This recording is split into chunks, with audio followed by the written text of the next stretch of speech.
Hello मेरे class 12 के प्यारे भाई और बहनों। आज की वीडियो बायोलॉजी की बहुत ही इंटरेस्टिंग वीडियो होने वाली है। आज की इस वीडियो में हम बात करेंगे बीजांड की संरचना, जो कि बोर्ड एग्जाम का मोस्ट इम्पॉर्टेंट टॉपिक है और ये 2025 में 3 सेटों में ये पूछा गया था। तो ये क्वेश्चन बहुत ही इम्पोर्टेंट, ये सिर्फ 2025 में नहीं, ये लगातार बोर्ड एग्जाम में पूछा ही जाता है। ठीक है, तो इस बार ये 2025 में 3 सेट में पूछा गया था। ठीक है, तो इसको आपको क्या करना, तैयार कर लेना। बहुत बार बोर्ड एग्जाम में पूछा गया है, ये 2026 में भी आएगा। ठीक है, तो चलिए बिना देरी करे इस वीडियो को स्टार्ट करते हैं। वीडियो को अगर पहली बार देख रहे हो तो जल्दी से चैनल को सब्सक्राइब कर लीजिए और इस वीडियो को लाइक कीजिए। प्लीज वीडियो को बिल्कुल भी स्किप मत कीजिएगा, वीडियो को एंड तक जरूर देखिएगा, क्योंकि ये वीडियो आप बनाने में बहुत ही मेहनत लगती है। हमें पता है आप बड़े बड़े यूट्यूबर्स की वीडियो देखते हो, पर हम लोग भी बहुत ही मेहनत करते हैं ये कंटेंट बनाने में, लिखने में, डायग्राम और रिसर्च करने में। तो प्लीज वीडियो को बिल्कुल भी स्किप मत कीजिएगा, हो सके तो अपने फ्रेंड के साथ इस वीडियो को शेयर कीजिए। बाकी 100% फुल गारंटी के साथ कहते हैं, अगर आप इस चैनल को फॉलो करते हैं, आपकी कोई भी प्रॉब्लम है, हम उस प्रॉब्लम का सॉल्यूशन आपके लिए लेके आएंगे। ठीक है, तो क्या करना, आपको किसी भी सब्जेक्ट में कोई भी प्रॉब्लम है तो कमेंट बॉक्स में बता दीजिए। 2026 में 100% 95 प्लस स्कोर करना ही करना है। ठीक है, तो आपको टारगेट अपने आप में सेट करना हो। तो चलिए बिना देरी करे सबसे पहले वीडियो को स्टार्ट करते हैं। तो ये क्वेश्चन बहुत बार पूछा गया, तो ये कैसे पूछा जाएगा, एक आवृतबीजी पौधे के प्रारंभिक बीजांड की संरचना का सचित्र वर्णन कीजिए। ठीक है, तो सबसे पहले हम लोग क्या करेंगे, इसके एक बार डायग्राम को देख लेंगे। डायग्राम को हम पहले समझ लेंगे, उसके बाद हम इसको देखेंगे। ठीक है, तो डायग्राम में क्या दिया गया, सबसे पहले हम लोग इसके फिगर को देखेंगे। तो ये है आपका बीजांड की संरचना का डायग्राम। और एक बात जरूर ध्यान रखना, आपको जो डायग्राम है बोर्ड एग्जाम में पेन से बनाना होगा, पेंसिल से नहीं बनाना होगा। ठीक है, तो आपको जो बोर्ड एग्जाम में कोई भी डायग्राम हो आपको पेन से बनाना होगा, क्योंकि बोर्ड एग्जाम में जो आपकी कॉपियां होती हैं काफी दिन तक रखी रहती है। अगर आप पेंसिल से बना के आएंगे तो पेंसिल आपकी जो होगी मिट जाएगी। तो इसलिए क्या करना, आपको डायग्राम बनाते समय ब्लैक और ब्लू दोनों पेन का यूज करना होगा। पेंसिल से अगर आप बनाएंगे तो आपका जो डायग्राम होगा छूट जाएगा, उसके फिर आपको नंबर नहीं मिलेंगे। ठीक, तो आपको क्या होगा, प्रैक्टिस करनी होगी पेन से बनाने की। तो आपको ज्यादा समय नहीं लेना है, 5 से 10 मिनट डायग्राम बनाने का समय लेना है। तो इसके लिए आपको घर पे प्रैक्टिस करनी होगी, पेन से बनाना होगा। सबसे पहले आपको ये बात जरूर से जरूर ध्यान में रखनी है। ठीक, तो इसमें क्या दिखाया गया है, ये जो है इसे हम लोग क्या बोलते हैं, निभाग। यहाँ पे ये क्या दिखा रहा है, निभाग। ठीक है, उसके बाद ये जो दिख रहा है ये बीच में, इसे हम लोग बोलते हैं रेफी। क्या बोलते हैं इसे, रेफी। ठीक, उसके बाद हाइलम कहाँ है, हाइलम ये रही आपकी, ये जो है इसे हम लोग क्या बोलते हैं, हाइलम। आपको बहुत ही अच्छी तरीके से डायग्राम को समझना होगा, क्योंकि डायग्राम में अगर सबसे पहले अगर जो डायग्राम वाला चित्र होता है, क्वेश्चन होता है, उसे एग्जामिनर बहुत ही ध्यान से देखता है और सबसे ज्यादा क्वेश्चन में वो डायग्राम ही देखता है। अगर डायग्राम वाला क्वेश्चन है, वो डायग्राम देखता है। अगर आपका अच्छे से बना होगा या आपने नाम अच्छे से दिखाए होंगे तो आपको वो डायग्राम देख के ही पूरे 5 नंबर दे देगा। ठीक, तो इसलिए डायग्राम आपको अच्छे से बनाना है और उसमें नाम भी अच्छी तरीके से दिखाना होगा। ठीक है, इसे हम लोग क्या बोलते हैं, हाइलम बोलते हैं। उसके बाद सहायक कोशिका कहाँ, ये जो 2 कोशिका दिख रही हैं ये इस टाइप से जो बनी है, ये इसे हम लोग बोलते हैं सहायक कोशिका। ठीक है, इसे क्या बोलते हैं, ये 2, इसे हम लोग बोलते हैं सहायक कोशिकाएं। ठीक, उसके बाद ये जो बीच में ऊपर है इसे हम लोग बोलते हैं अंड कोशिका। क्या बोलते हैं इसे, अंड कोशिका। ठीक, इसे क्या बोलते हैं हम लोग, अंड कोशिका। उसके बाद ये जो दिख रहा है ये क्या है, बीजांड द्वार। इसे क्या बोलते हैं हम लोग, बीजांड द्वार।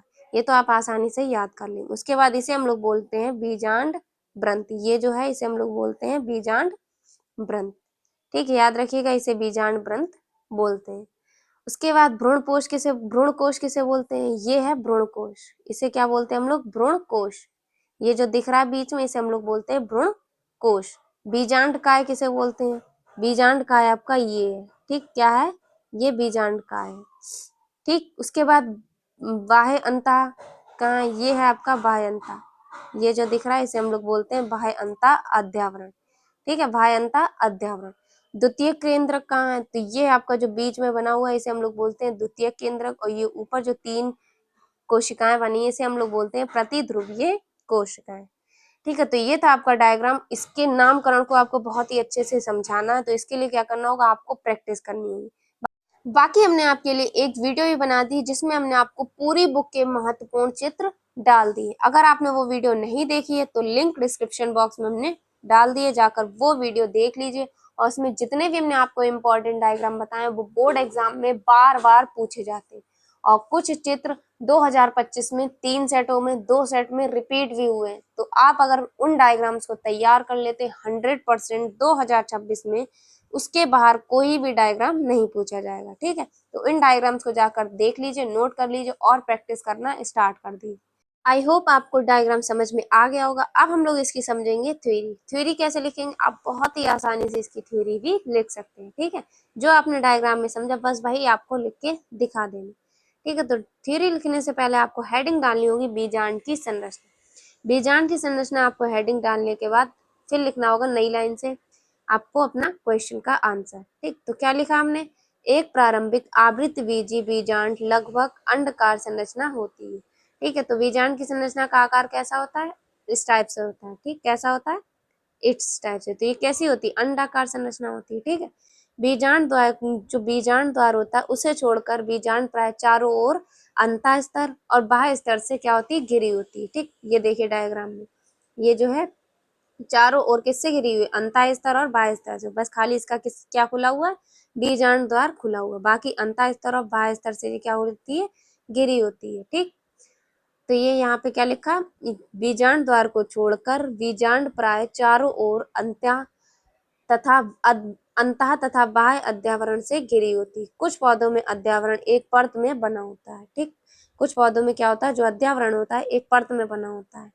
ठीक है, उसके बाद बीजांड का मुख्य भाग मृदतक से बना होता है, बीजांड काय होता है। ठीक, परिवर्तन बीजांड काय में एक भ्रूणपोष या मादा युग्मकोभिद स्थिर होता है। मतलब परिवर्तन बीजांड काय में एक भ्रूणपोष या मादा युग्मकोभिद वो क्या होता है, स्थिर होता है। ठीक, उसके बाद बीजांड द्वार की ओर तीन कोशिकाओं से बना होता है। जो बीजांड द्वार होता है वो भ्रूण कोश में क्या होता है, 3 कोशिकाओं से बना होता है। जो भ्रूण कोश है, भ्रूण कोश में बीजांड द्वार कितनी कोशिकाओं से बना होता है, 3 कोशिकाओं से बना होता है। ठीक है, तो उन 3 कोशिकाओं को हम लोग बोलते हैं प्रतिध्रुवीय कोशिकाएं, अंड कोशिकाएं, सहायक कोशिकाएं। ठीक, जो ऊपर आपकी जो 3 कोशिकाएं बनी होती हैं भ्रूण कोश में, उन्हें हम लोग बोलते हैं प्रतिध्रुवीय कोशिकाएं। और जो नीचे आपकी बनी होती हैं उन्हें हम लोग बोलते हैं सहायक कोशिकाएं। और जो मध्य में होती हैं उसे हम लोग बोलते हैं अंड कोशिका। इसमें यही लिखा है, इसमें क्या लिखा है, भ्रूण कोश में बीजांड द्वार की ओर 3 कोशिकाओं से बना होता है। ठीक, अंड उपकरण होता है, इसके मध्य स्थिति में क्या होती है, बड़ी कोशिकाओं को अंडाणु या अंड कोशिका बोलते हैं। बीच में आपको अभी बताया हमने, जो अंड उपकरण होता है वो कहाँ होता है, इसके मध्य में होता है।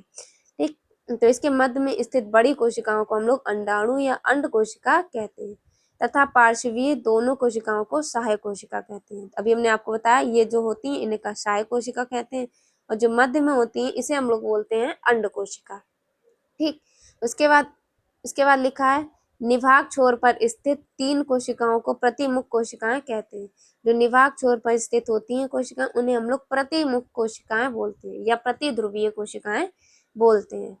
ठीक, उसके बाद भ्रूण कोश के मध्य ध्रुवीय केंद्र संयुक्त होकर द्वितीय केंद्र बनाते हैं। जो भ्रूण कोश होते हैं मध्य ध्रुवीय को छोड़कर क्या बनाते हैं, द्वितीय केंद्रक बनाते हैं। ठीक, उसके बाद आप क्या कर देना, पैराग्राफ चेंज कर देना। आप आंसर को जितना भी हो सके पैराग्राफ में डिवाइड करके लिखें, तो उससे क्या होगा, आपका पेज भी भरेगा, इससे आपका आंसर देखने में अच्छा भी लगेगा और एग्जामिनर आपको फुल मार्क्स दे देगा। ठीक है, यहाँ तक लिखने के बाद फिर पैराग्राफ चेंज करके क्या लिखेंगे, बीजांड एक व्रंत के द्वार, मतलब जो बीजांड होता है वो एक व्रंत के द्वार बीजांड सन के द्वारा क्या होता है, बीजांड सन के द्वारा क्या होता है, जुड़ता रहता है। ठीक है, तो जो जो व्रंत होता है वो किसके द्वारा जुड़ता रहता है, बीजांड सन के द्वारा, इसे ही हम लोग बीजांड व्रंत कहते हैं। जिस स्थान पर क्या होता है, बीजांड व्रंत बीजांड से जुड़ता है उसे हम लोग क्या बोलते हैं, हाइलम बोलते हैं। ये देखिए, ये क्या होता है, बीजांड व्रंत कहाँ है, ये आपका बीजांड व्रंत है, ये है, ये क्या है, बीजांड व्रंत। और जिस स्थान पर जुड़ता है, ये यहाँ पे जुड़ रहा है, इसे हम लोग क्या बोलते हैं, इसे हम लोग हाइलन बोलते हैं। ठीक, तो बीजांड व्रंत जिस द्वार पर जाके मतलब जिससे जुड़ता है वो क्या कहलाता है, हाइलम कहलाता है। ठीक, उसके बाद लिखा बीजांड काय के साथ जहां आवरण जुड़े रहते हैं उस स्थान को निभाग कहते हैं। बीजांड सन से पोषण प्रदान होता है। ठीक है, मतलब जहाँ बीजांड का जो होता है, जहाँ आवरण जुड़ते रहते हैं, उस स्थान को हम लोग निभाग कहते हैं। इस टाइप से आपका आवरण क्या होता है, जुड़ता रहता है, इस टाइप से जुड़ते रहते हैं, उसी हम लोग निभाग बोलते हैं। उस स्थान को मतलब निभाग बोलते हैं।